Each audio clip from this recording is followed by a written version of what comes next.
This video is for Kenneth Okonkwo. When you listen to Kenneth Okonkwo, you'll be tempted to take him serious.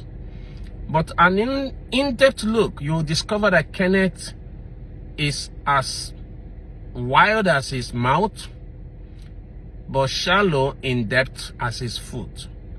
Kenneth is nothing but a man controlled by his stomach. He's the same with an average Nigerian politician, controlled by their stomach. Kenneth is a hungry man who wants to get to stardom, and he has to find a way to do it. Kenneth came to limelight through living in bondage. No sooner than that, he woke up one morning and said he was born again, and then he went into a church controlled by a powerful preacher from the east. No sooner than he arrived at church, he declared himself a man with a call. So I'm talking about Kenneth, who told the world he had a call of the Lord, and then became Pastor Kenneth or Reverend Kenneth. Shortly after that, he tried getting to stardom through marriage alliance. He married the only daughter of his general overseer, hoping that the old man will hand over the church to him and the money that goes with it. The old man saw through Kenneth. He knew Kenneth had no calling. He knew what Kenneth was doing on the pulpit was nothing but Nollywood on steroid. He knew Kenneth had no spirit of God in him.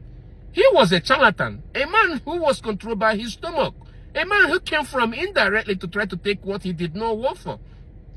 So when Kenneth realized he wasn't going to achieve that ambition of taking over the church, he went out of that marriage. Yeah, there was a divorce, and he returned back to Nollywood. But he's still a man on mission.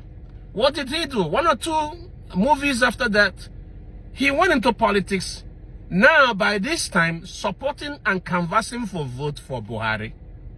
As bad as Buhari was in his first term, Kenneth shamelessly canvassed for vote for Buhari. Today, he will present it as a patriotic move. But there was nothing patriotic about Kenneth's move and support for Buhari. He wanted to achieve 2 things with Buhari. Kenneth had a vague mentality thinking that he could become governor of Enugu State.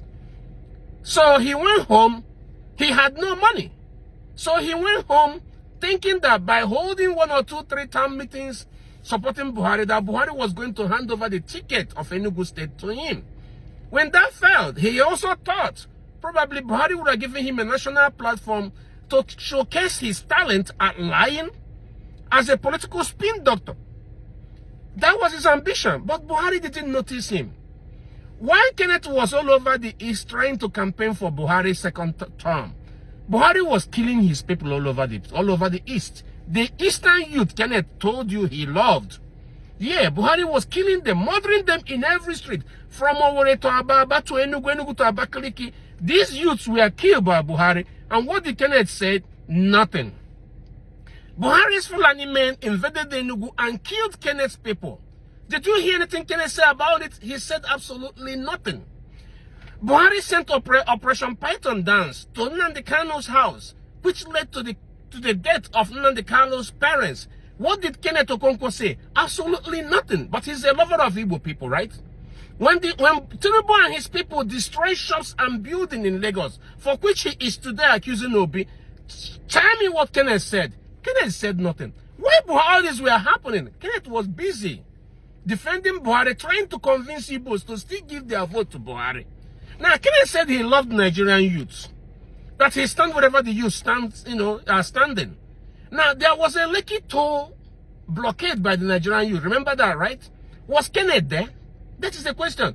Did Kenneth support that move? The answer is no. Did he make any statement when people got murdered there? Absolutely nothing. He said nothing. Absolutely nothing. Pim, he did not say. He just only wanted a selfish move for himself, a platform for himself. That's all he wanted, right?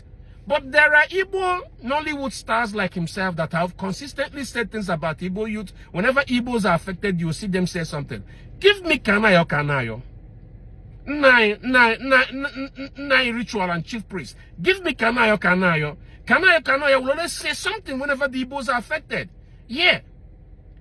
What about Kenneth? Absolutely nothing. He says nothing absolutely. He's not concerned, he's not involved. Bring it to 2023. 2023, Kenneth saw a loophole in a shining candidate in the person of Obi, a sellable candidate, what the people actually wanted. So he was a launch pad for Kenneth. He jumped on it. He imposed himself on Obi. Obi did not ask Kenneth to defend him. Obi did not ask Kenneth to sell him. Obi is already sold.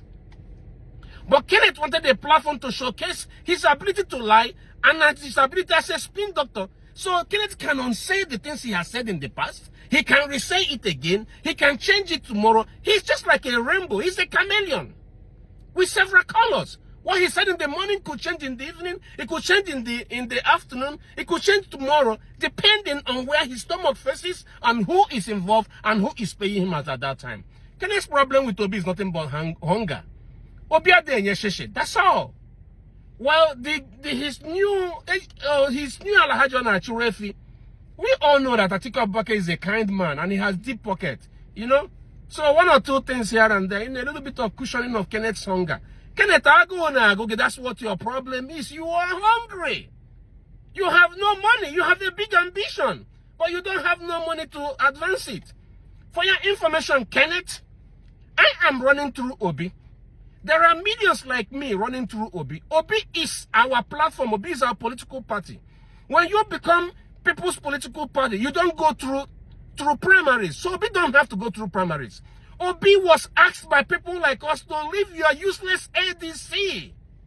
And he has to leave. Obi doesn't have to subject himself to becoming Atiku Abubakar's vice. Because if he had done that, he would have lost people like me and many others supporting him. So he did actually what his support base wanted. We are all running through Obi. Obi has become our political party. Get it into your head. We don't belong to any party. If his new party, the NDC, try to mess him up again, we will ask him to leave. He will leave. We will follow him. Get used to it. We have moved on. You can also move on. Kenneth, you are not too old to run for president. Obi is not terribly older than you. How about you take a form and go and run? I know you can't win a councillorship in your Enugu state. That's obvious fact. So stop running. Stop running your mouth. Stop thinking you can damage the man. You can't damage the man. His followers like us know who he is. Obi built a brand by being honest and doing it the legal way. It is not your schoolyard politics where you send people to the street and do Oshebe. What do you want Obi to do after he lost the election? Maybe send people children, in harm's way in the name of demonstration, doing Oshebe, then you would have been happy. Your shame just they shame me anyhow anyway. Because I just realized you are not what I think you are, as a matter of fact. So get some rest, bro. Take a chill pill. You want to go? You can go and run the election yourself. You want to go? Yeah. Get into the race yourself. If you are so pissed, get pissed and get into the race. Leave Obi alone. Obi is a man that millions are running through him. He is today our own political party, so he's an institution. You can't damage such a man. Know this and know peace. Kenneth, go and run. You are not too big to run. Go and run. Let's see how you run.